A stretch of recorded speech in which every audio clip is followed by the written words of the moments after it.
Don't settle for anything less than you can be. Make your life a masterpiece. This is a series about how Sigmund Freud's ideas about the unconscious mind have been used by those in power to control the masses in an age of democracy. Last week's episode showed how Freud's ideas spread throughout America in the 1950s. They were promoted by his daughter Anna and by Freud's nephew, Edward Bernays, who invented public relations. He brought Freud's theories into the heart of advertising and marketing. A man like you, I mean, with a car like this. What they both believed was that underneath all human beings was a hidden, irrational self, which needed to be controlled, both for the good of individuals and the stability of society. But the Freuds were about to be toppled from power by opponents who said they were wrong about human nature. The inner self did not need to be repressed and controlled. It should be encouraged to express itself.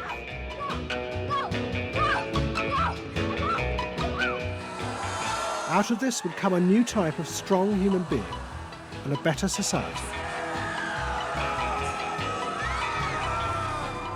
But what in fact emerged from this revolution was the very opposite.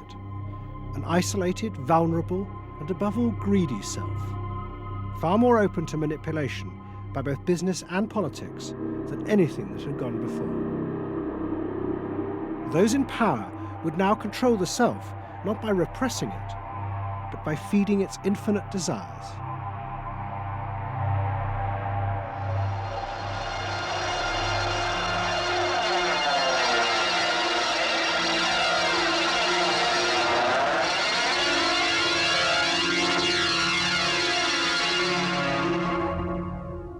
What goes on here is the liberation of feeling. In other words, feelings, not just memories, that have been suppressed. For example, screaming, crying, anger. You get a person who's really angry, and they're going to let it out. No! No! I could kill you! I'm an old man. Listen, I can't get all the strength into this that young people would get if they had those feelings. That wasn't bad. In the 1950s, a small group of renegade psychoanalysts began a new form of therapy. They worked in small rooms in New York City and encouraged their patients to express their feelings openly. I want help. I do. I want help. It was a direct attack on the ideas of the Freudian psychoanalysts, who had become rich and powerful, teaching Americans how to control their feelings. In Freud's work, you see, they were afraid of the feelings. They believed that what they wanted was contained people, very proper, doing the right thing and living a proper life. That's what they wanted, but not an intense emotional life. Freud wasn't emotional himself. I mean, he's an intellect, Freud. I was an intellect too, I know, but I'm also more than that now.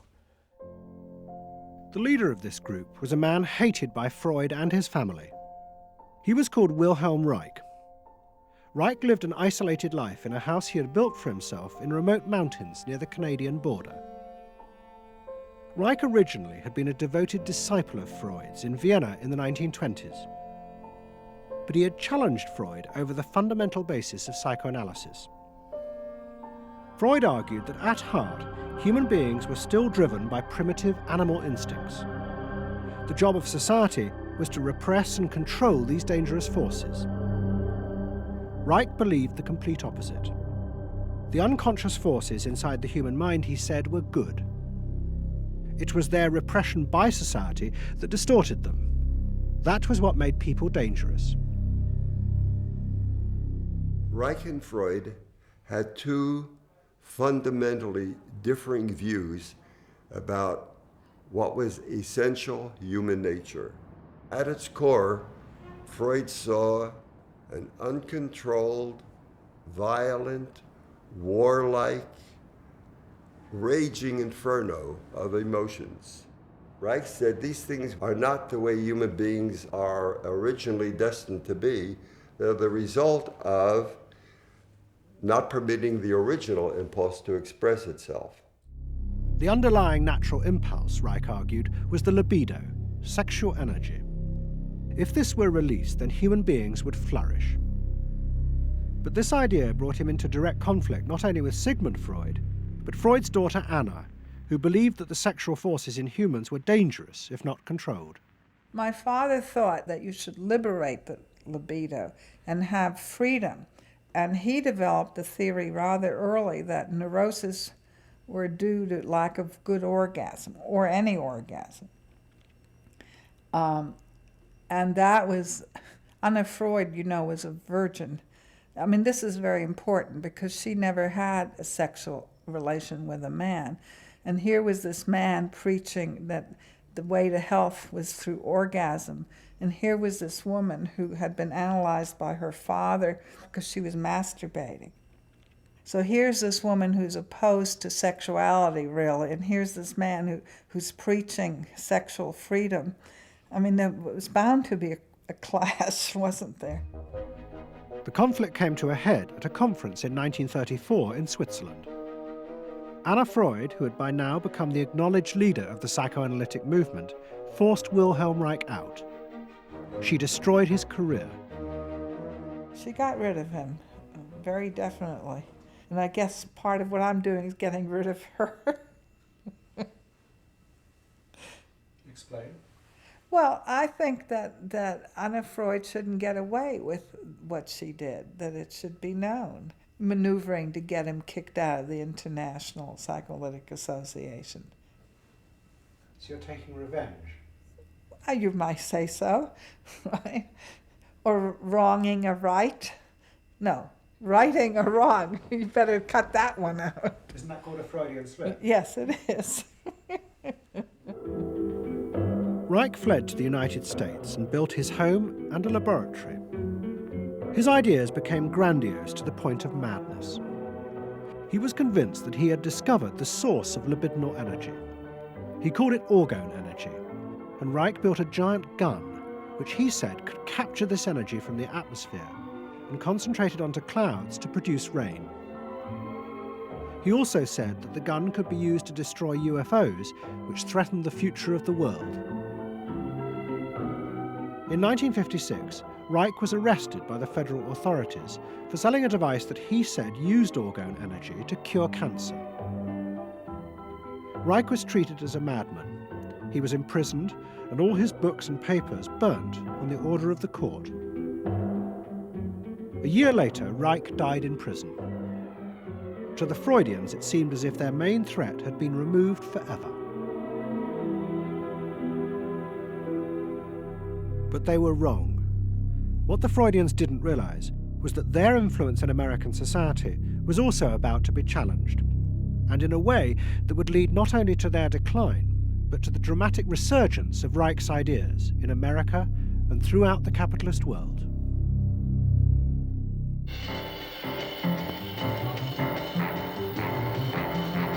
The consumer is king. His whim makes or unmakes manufacturers, wholesalers, and retailers. Whoever wins his confidence wins the game. Whoever loses his confidence is lost. By the late 50s, psychoanalysis had become deeply involved in driving consumerism in America. Most advertising companies employed psychoanalysts, and as last week's episode showed, they had created new ways to understand consumers' motives, above all with the focus group, in which consumers free associated their feelings about products. Out of this came new ways to market products by appealing to the hidden, unconscious desires of the consumer. Neutral stimulus, memorability, sheer deception, great tilt-away steering wheel, irresistible, a dream saying the mistress. something intimate is going on. But in the early 60s, a new generation emerged who attacked this. They accused American business of using psychological techniques to manipulate people's feelings and turn them into ideal consumers. Advertising was manipulation. It was a way to get you to do something that didn't come out of you. It came out of somebody else. Somebody else said, this year you should be wearing powder pink shirts with matching powder pink buck shoes. And I said, why? That's not who I am. That's who somebody else is. They wanted you to be somebody who would buy their stuff. This whole feeling of being somebody else's tool. I don't want to be that. I don't want to be somebody else's man. I want to be me. In the mid-60s, a protest movement began on America's campuses. One of the students' main targets was corporate America. They accused the corporations of brainwashing the American public. Consumerism was not just a way of making money, it had become the means of keeping the masses docile, while allowing the government to pursue a violent and illegal war in Vietnam. The student's mentor was a famous radical philosopher called Herbert Marcuse. Marcuse had studied psychoanalysis and was a fierce critic of the Freudians. They had, he said, helped to create a world in which people were reduced to expressing their feelings and identities through mass-produced objects. It resulted in what he called one-dimensional man, conformist and repressed. The psychoanalysts had become the corrupt agents of those who ruled America. It was one of the most striking phenomena to see to what extent the ruling power structure could manipulate, manage and control not only the consciousness, but also the subconscious and unconscious of the individuals. And this took place on a psychological basis by the controls and the manipulation of the unconscious primary drives which Freud stipulated. Think about it, dear American people out there. You hear him, huh? You're all brainwashed, kiddies. You're all brainwashed. That's why you're here. They're saying right now, kill the bum. Look, I look at you in the living room. You know, you're saying, kill me.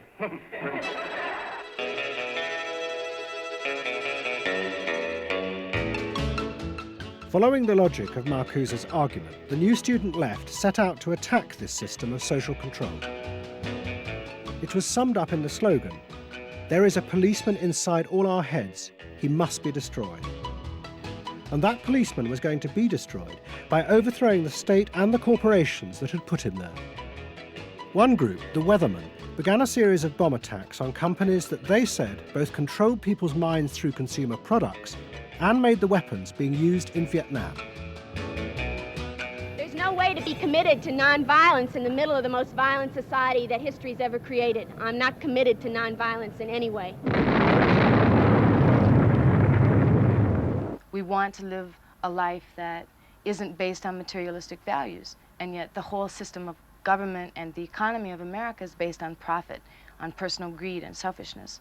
So that in order to be human, in order to love each other and be equal with each other and not place each other in roles, we have to destroy the kind of government that keeps us from asserting our positive values of life.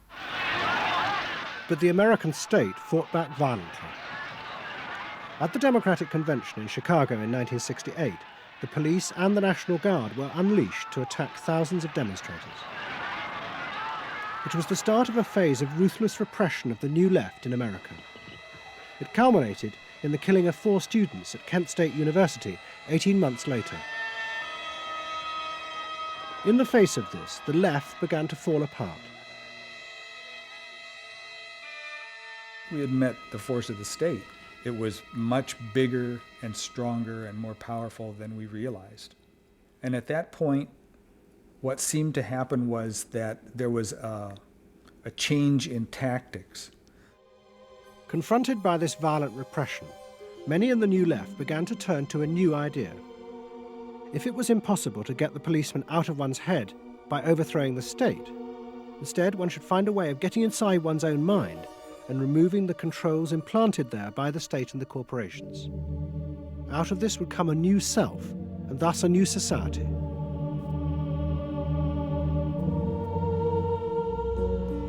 People who had been politically active were persuaded that if they could change themselves and be healthy individuals, and if a movement grew up just aimed at people changing themselves, then at some point all that positive change going on well, you could say quantity would become quality, and there would be a sort of a spontaneous transformation of society.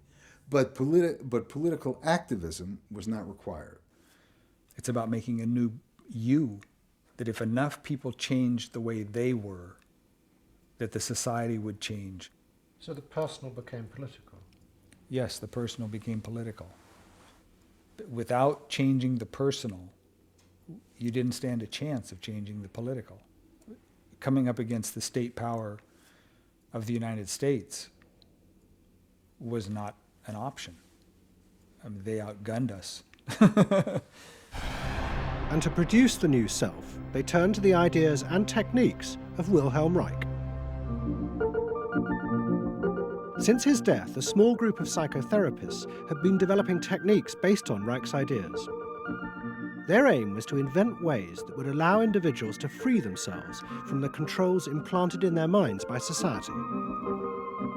Their center was a tiny old motel on the remote coast of California. It was called the Esalen Institute. The dominant figure at Esalen was a psychoanalyst called Fritz Perls.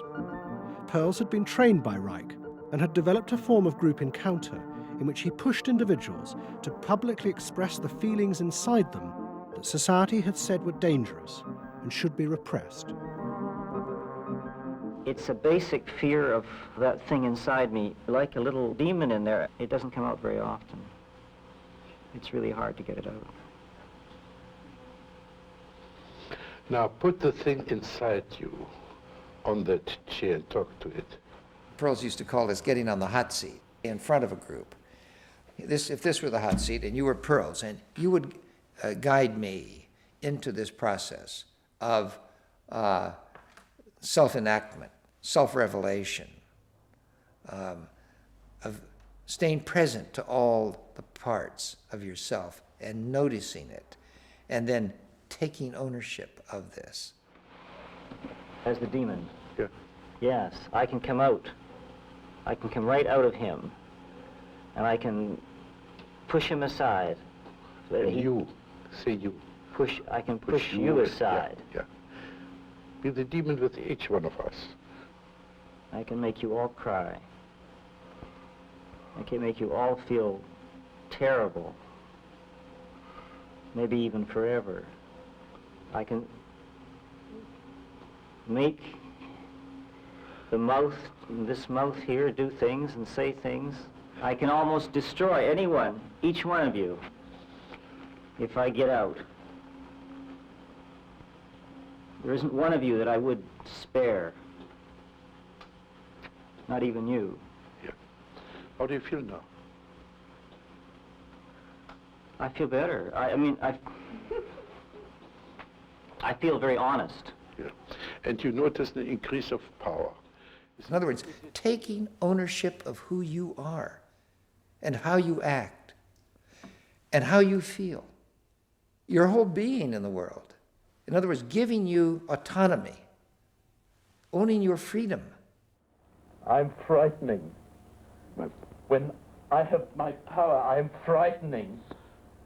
Say, I frighten you with my power. I frighten you with my power. Now, where do you feel your power? In your hands? In your muscles? Where else? Wake up! I want you to do for me, God damn you! Okay. Stop it. You. It was not phony movement. That's what I wanted to do, and I did it. What Perls and others working at Esalen believed was that they were creating ways that allowed individuals to express their true inner selves. I want them to applaud for me. Out of this, they believed, would come new autonomous beings free of social conditioning.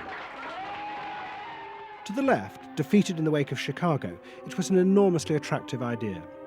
These techniques could be used to unleash a new, powerful self, strong enough to overthrow the old order.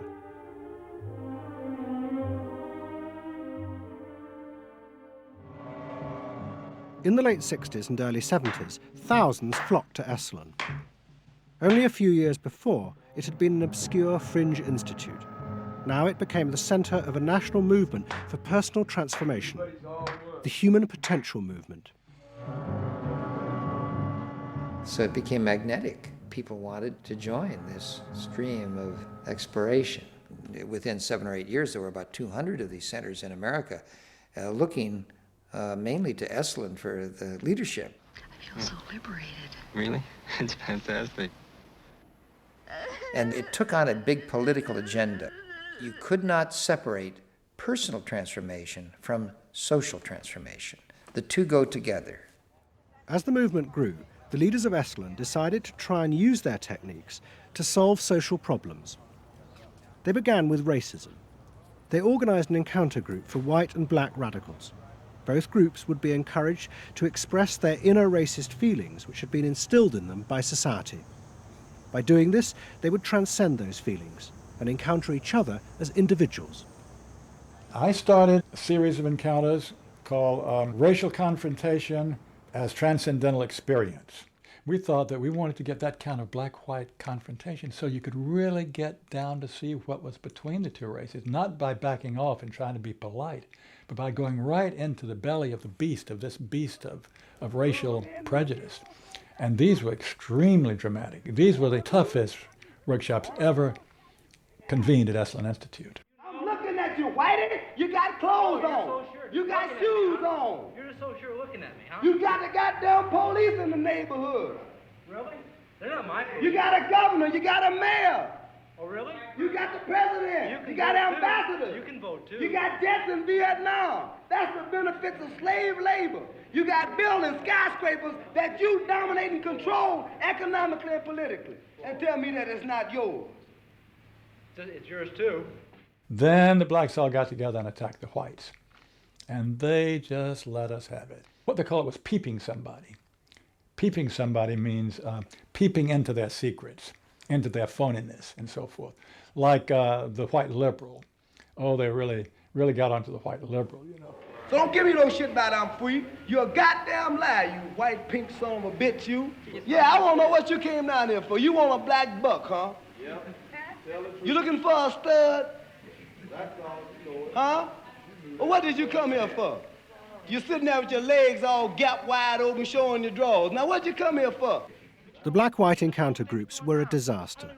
The black radicals saw it as an insidious attempt to destroy their power. By trying to turn them into liberated individuals, Esalen was removing the one thing that gave them power and confidence in their struggle against racism, their collective identity as blacks. For my reason. For your reason. Now dig this. Your reason for being here is different from my reason. So the human potential movement turned to another social group who they believed would benefit from personal transformation. Nuns. And this time they were more successful.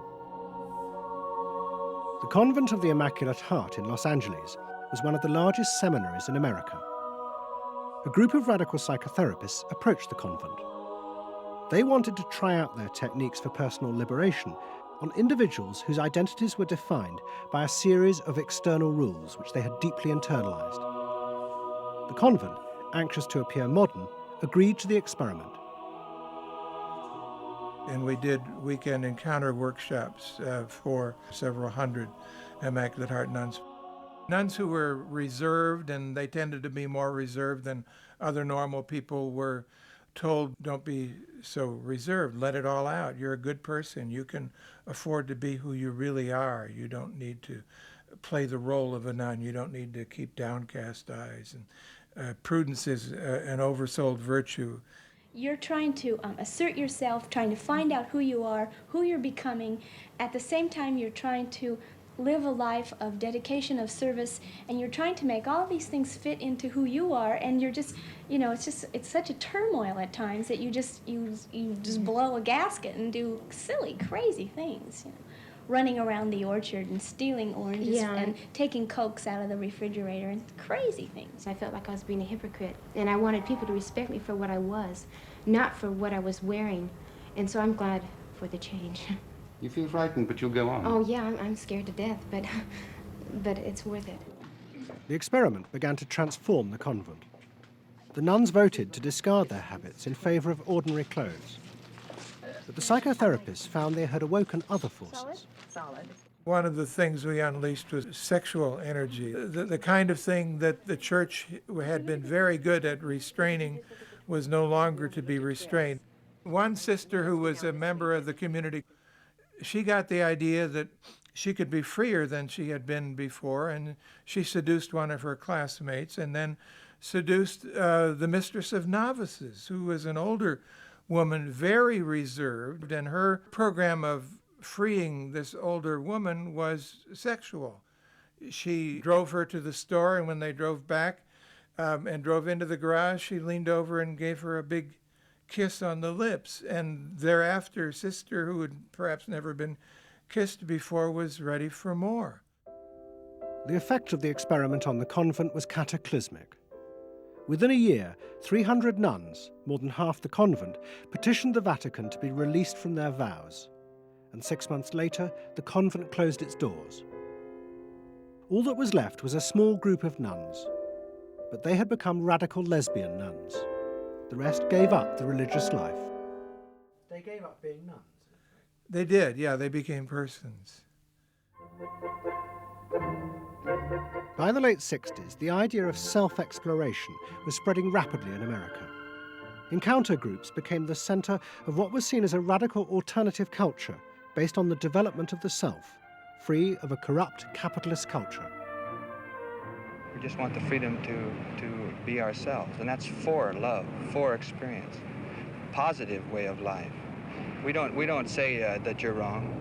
We just want to be free to be what we want to be, or what we find ourselves to be, as we continue to search ourselves. And it was beginning to have a serious effect on corporate America, because these new selves were not behaving as predictable consumers. The life insurance industry in particular was concerned that fewer and fewer college students were buying life insurance when they left university. They asked Daniel Yankelovich, America's leading market researcher, to investigate. He had studied psychoanalysis. The life insurance business, more than any other business at the time, was built on the Protestant ethic. You only bought life insurance if you were a person who sacrificed for the future. If you lived in the present, you had no need for life insurance. So they had some sense that maybe the sort of core values of the Protestant ethic were being challenged by some of these new values that were beginning to appear. And I was really astonished at what I found. The conventional interpretation, the dominant interpretation, was that it had to do with political radicalism. But, you know, it was clear to us that that was a mask, a cover. The core of it had to do with self-expressiveness. That this preoccupation with the self and the inner self, that was what was so important to people. The ability to be self-expressive. Wow, what a feeling! 300 miles to go. We're out of sight. Yankelovich began to track the growth and behaviour of these new expressive selves. What he told the corporations was that these new beings were consumers, but they no longer wanted anything that would place them within the narrow strata of American society.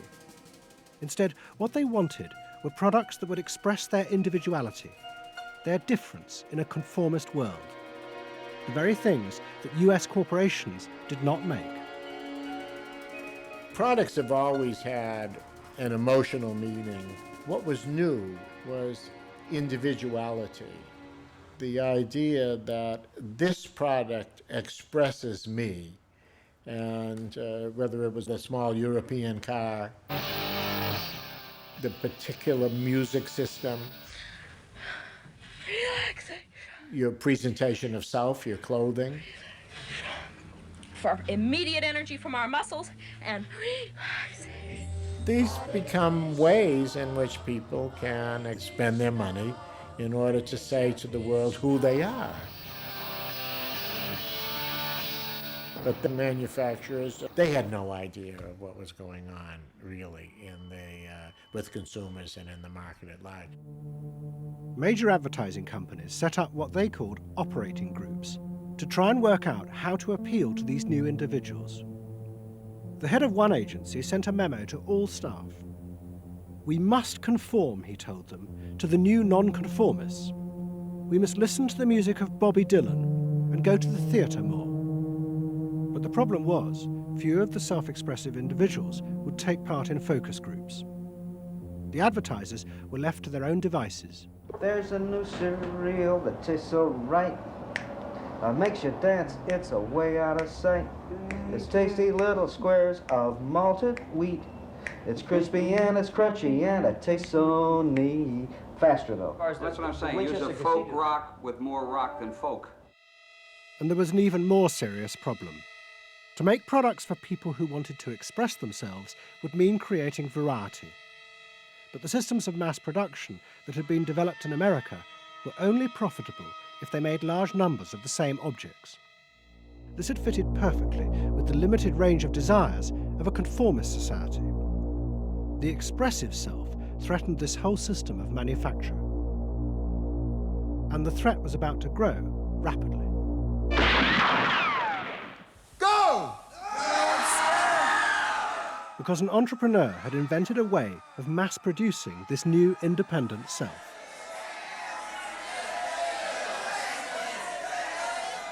He was called Werner Erhard.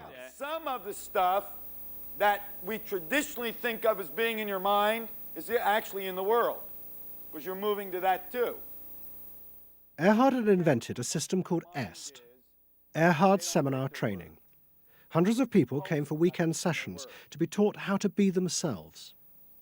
And EST was soon copied by other groups, like Exegesis in Britain. Many of Erhard's techniques came from the human potential movement, but he criticised the movement for not having gone far enough. Their idea that there was a central core inside all human beings was, he said, just another limitation on human freedom. In reality, there was no fixed self, which meant that you could be anything that you wanted to be. The thesis of the human potential movement was that there was something really good down in there. And if you took these layers off, what you were going to wind up with was a kernel, a something that was innately self-expressive, that was the true self, that was going to be a wonderful thing.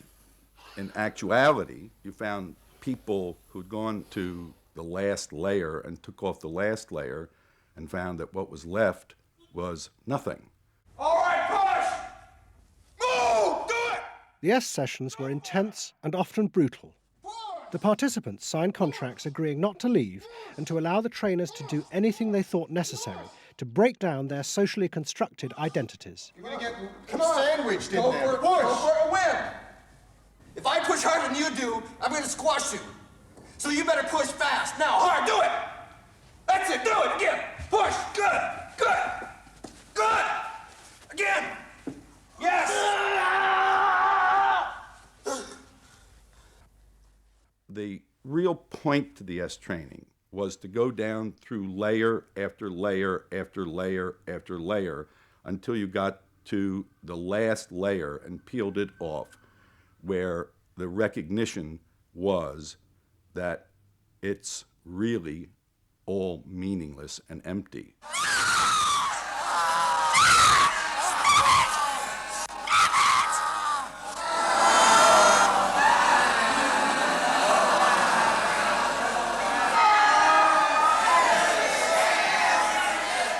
Now, that's existentialism's endpoint. EST went a step further in that people began to recognize that it was not only meaningless and empty, but it was empty and meaningless that it was empty and meaningless. And in that, there's an enormous freedom. All the constrictions, all of the rules you've placed on yourself are gone. And what you're left with is nothing. And nothing is an extraordinarily powerful place to stand, because it is only from nothing that you can create. And from this nothing, people were able to invent a life, and allowing them to create themselves. Invent themselves. You can be what you want to be. I want you to start to make that sound, and on that sound, create in people the world the way you want to create it. What Erhard did was to say that only the individual matters, that there is no societal concern, that you living a fulfilled life is all you need be concerned about.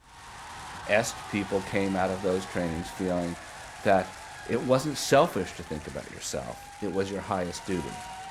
So kiss me and smile for me, tell me that you'll wait for me, hold me like you'll never let me go. The training is 2 weekends, and it was quite an incredible experience in my life. I'll forever be grateful for the experience. I got a great deal out of it. We really want to know who we are. There are things going on. We learn more and more about ourselves all the time, and to really find out what it is that makes us tick and how we are discovering ourselves. Est became hugely successful. Singers, film stars, and hundreds of thousands of ordinary Americans underwent the training in the 1970s. But in the process, the political idea that had begun the movement for personal transformation began to disappear. The original vision had been that through discovering and expressing the self, a new culture would be born, one that would challenge the power of the state. We will not let them separate our culture from our politics. We are a people. We are all together. But what was now emerging was the idea that people could be happy simply within themselves, and that changing society was irrelevant. One of the proponents of this was Jerry Rubin. In 1968, Rubin, as leader of the Yippies, had led the march on Chicago, but now he had undergone Est training. I was willing to die, and I had a martyr complex in a sense. I think we all did. And I've given up that ideal of sacrifice. And I'm not as overwhelmingly moved by injustice as I was. And now we reincarnated ourselves from within. Basically, the politics were lost and totally replaced by this lifestyle. And then the desire to become deeper and deeper into the self. By now, a grandiose sense of the self. And my a good friend and one of the original Yippie founders, Jerry Rubin, definitely moved in that direction. And I think he was beginning to buy into the notion that he could be happy and fully self-developed on his own. Socialism in one person. Yes. Was he alone in that trajectory? Although that, of course, is capitalism. That's the whole joke. I think it's funny.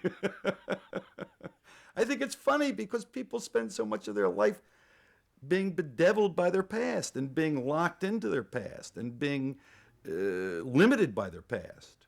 And there's an enormous freedom from that, letting people create themselves. Est was only the most vivid and intense expression of an idea that was spreading rapidly through all strata of American society. Books and television programs promoted the idea that one's first duty was to be oneself. And those monitoring this shift were astonished at the speed with which the idea was spreading. In 1970, it was a small percentage of the total population, maybe 3 to 5%. By 1980, it had spread to the vast majority of the public, up to 80%. You asked the question, how do you get self-actualized? You take this day and you say, when I shave every morning, I look in that mirror, I say to myself, I really say this, I say, nobody is going to ruin this day for you, Wayne Dyer, nobody. That this preoccupation with the self and the inner self traveled and spread throughout the society in the 1970s. It helped me to stop living in the past and start building from today and using my experiences in a positive way to be a better person today and tomorrow. But then the problem comes, well, how do you be self-expressive? And it was at this point that American capitalism decided it was going to step in and help these new individuals to express themselves, and in the process make a lot of money. The first thing they were going to do was to find a way of getting inside their heads, to discover what these new beings wanted in order to be themselves. This came not from Madison Avenue, but from one of the most powerful scientific research institutes in America. Stanford Research Institute in California worked for corporations and government. It had done much of the early work on computers and was also working for the Department of Defense on what would become the Star Wars project.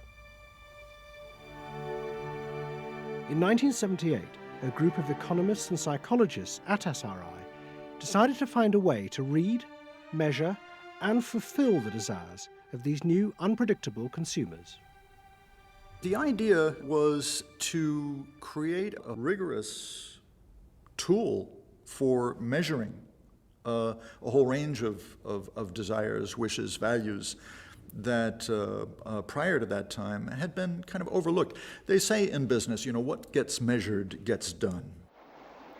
We were basically telling manufacturers, if you're really going to satisfy not just the basic needs, but individuated wants, whims, and desires of more highly developed human beings, you're going to have to segment, you're going to have to individuate. To do this, SRI turned for help to those who had begun the liberation of the self.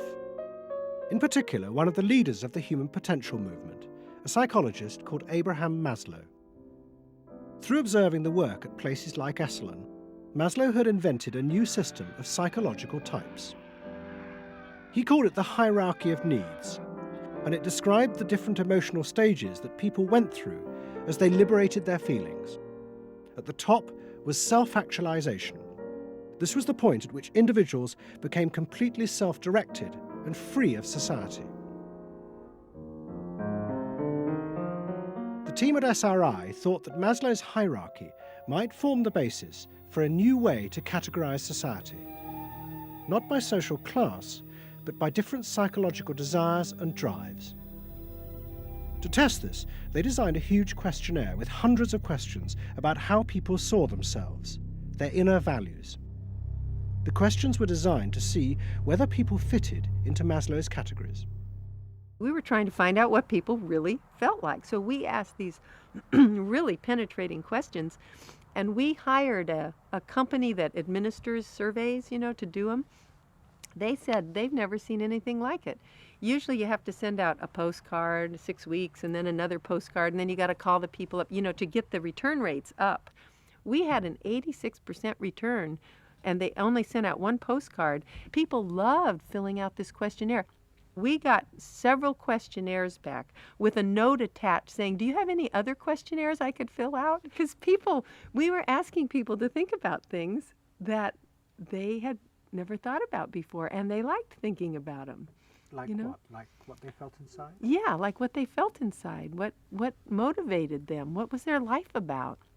What was important to them? It was sort of like, wow.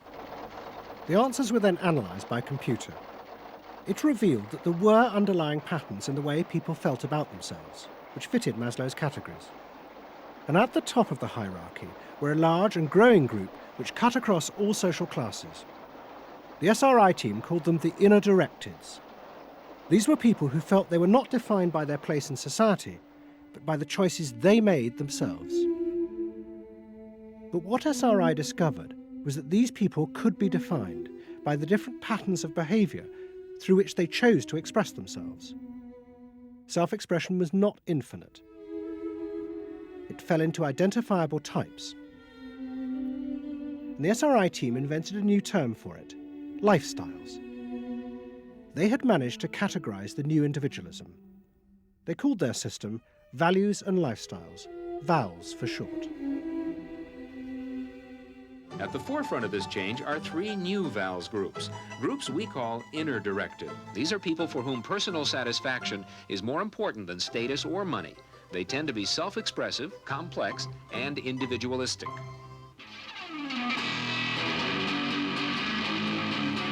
Rob is an I am me. I Am Me's are searching for new values, breaking away from traditions and inventing their own standards. Rob even invented his own name, Rob Noxious. Jody is an experiential. This is a group seeking inner growth through direct experience. Experientials aren't in one place much. This is the try-anything-once crowd, and all that activity takes goods and services. Their hobbies are hands-on, and their possessions are simple, but not always simply priced. I'm a bookseller. I sell books. I'm a businessman.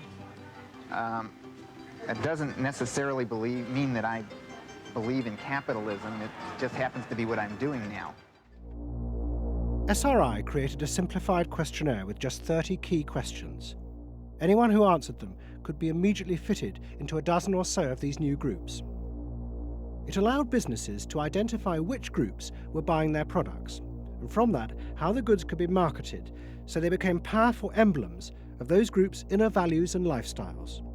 It was the beginning of lifestyle marketing. So it allowed people not just to look at people as demographics, group of age and income and whatever, but to really understand the underlying motivations. I mean, most of marketing was looking at people's actions and trying to figure out what to do. But what we were doing is we were trying to look more into people's underlying values so that we could predict what is their lifestyle, what kind of house do they live in, what kind of car do they drive. So the corporations were then able to sell things to them by understanding them, by having labels, by knowing what these people look like, where they live, what their lifestyles are. If a new product expressed a particular group's values, it would be bought by them.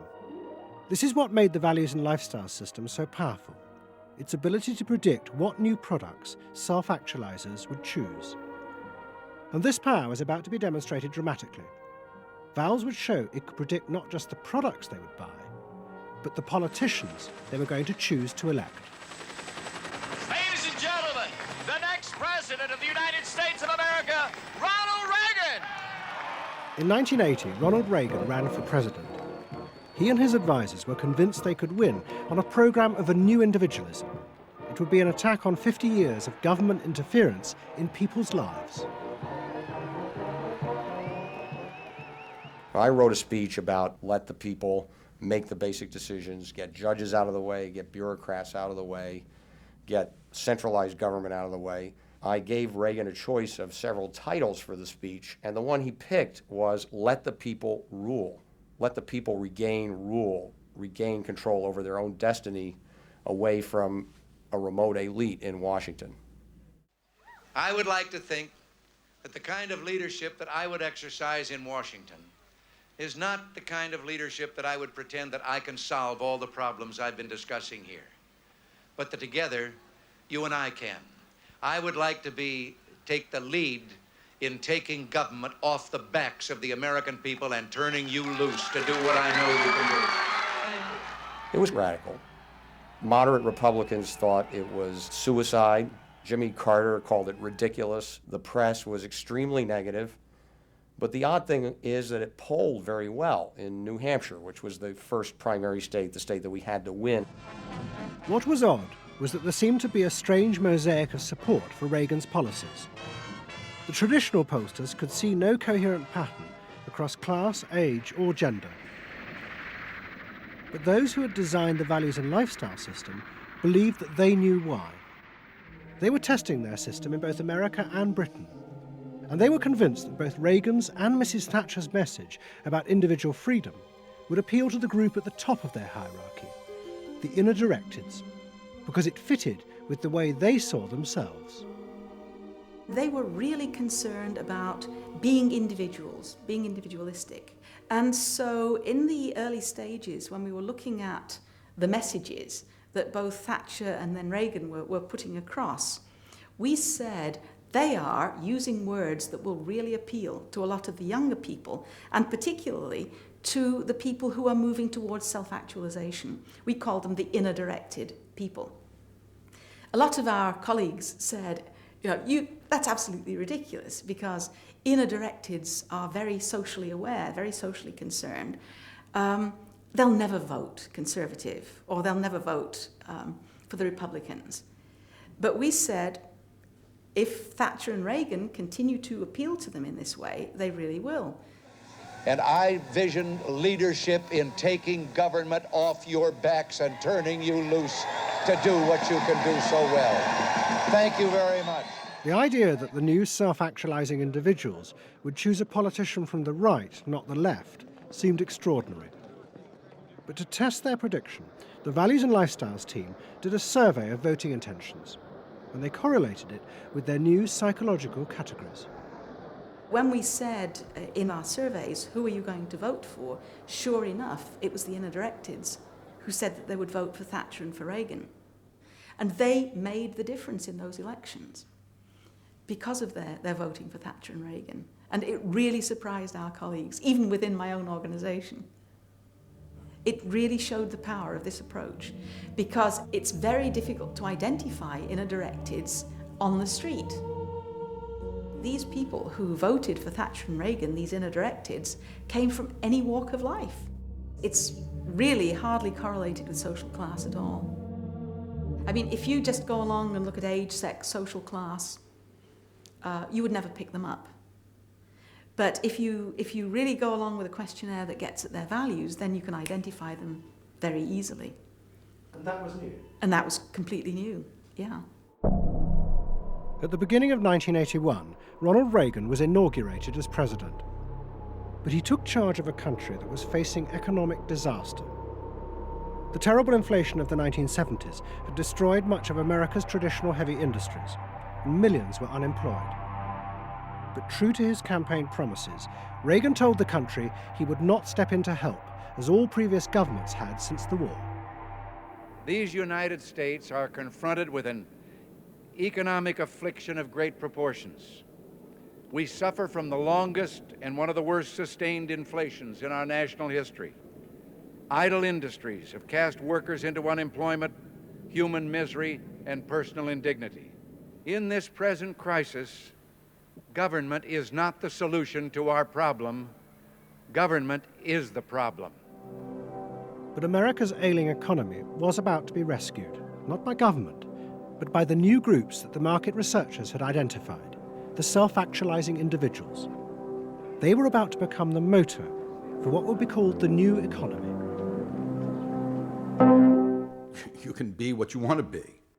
So regarding V8, what do you really want?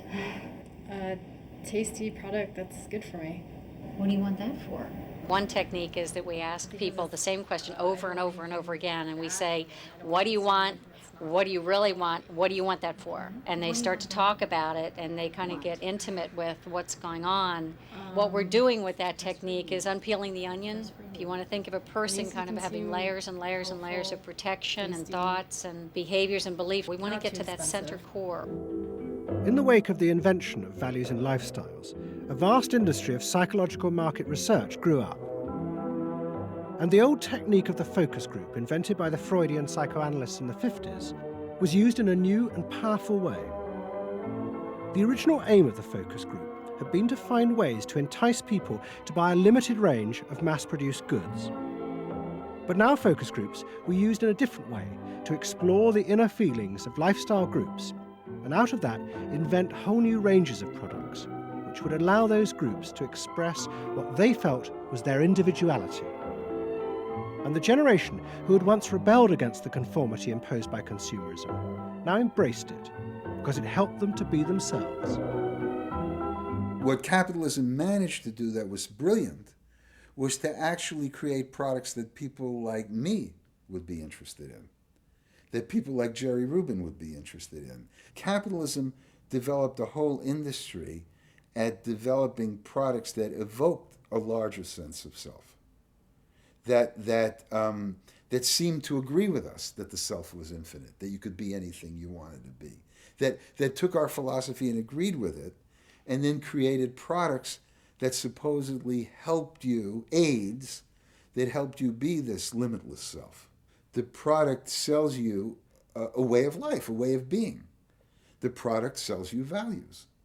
You dress this way, you live in a house like this, you have furniture like this, you use this computer. Do you have the regular jeans or? Oh, Gloria Vanderbilt does a lot in denim, in silks, and in cotton. You eat in these restaurants, there are values there, hipness, coolness. This is not, I repeat, not a marketing scheme. So the notion that you could buy an identity replaced the original movement notion that you were perfectly free to create an identity. And you were perfectly free to change the world and make the world anything you wanted it to be. Well, what I wear is a statement. And this vast range of new desires fitted perfectly with changes in industrial production. Computers now allowed manufacturers to economically produce short runs of consumer goods. The old restrictions of mass production disappeared, as did the worry that had bedeviled corporate America ever since mass production had been invented, that they would produce too many goods. With the new self, consumer desire seemed to have no limit. In the United States, the concern of companies was always that supply would outstrip demand, that we were producing too much, and that there was not a market for it. You don't hear that kind of talk anymore, because you've gone from a conception of a market of limited needs, and if you fill them, they're filled, to a market of unlimited, ever-changing needs dominated by self-expressiveness, that products and services can satisfy in an endless variety of ways, and ways that change all the time. And consequently, economies have unlimited horizons. Out of this explosion of desire came what seemed a never-ending consumer boom that regenerated the American economy. The original idea had been that the liberation of the self would create new kinds of people, free of social constraint. That radical change had happened. But while the new beings felt liberated, they had become increasingly dependent for their identity on business. The corporations had realized that it was in their interests to encourage people to feel that they were unique individuals and then offer them ways to express that individuality. A world in which people felt they were rebelling against conformity was not a threat to business, but its greatest opportunity.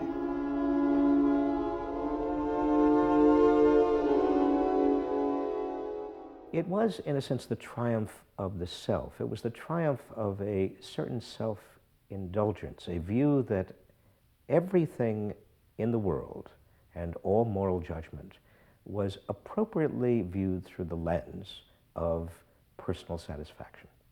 Indeed, the ultimate ending point of that logic is that there is no society. There is only a bunch of individual people making individual choices to promote their own individual well-being.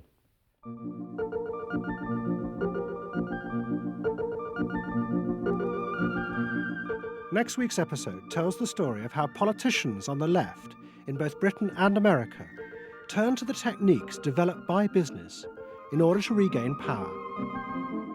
But what they didn't realize is that what had worked for business would undermine the very basis of their political beliefs. They would find themselves trapped by the greedy desires of the new self.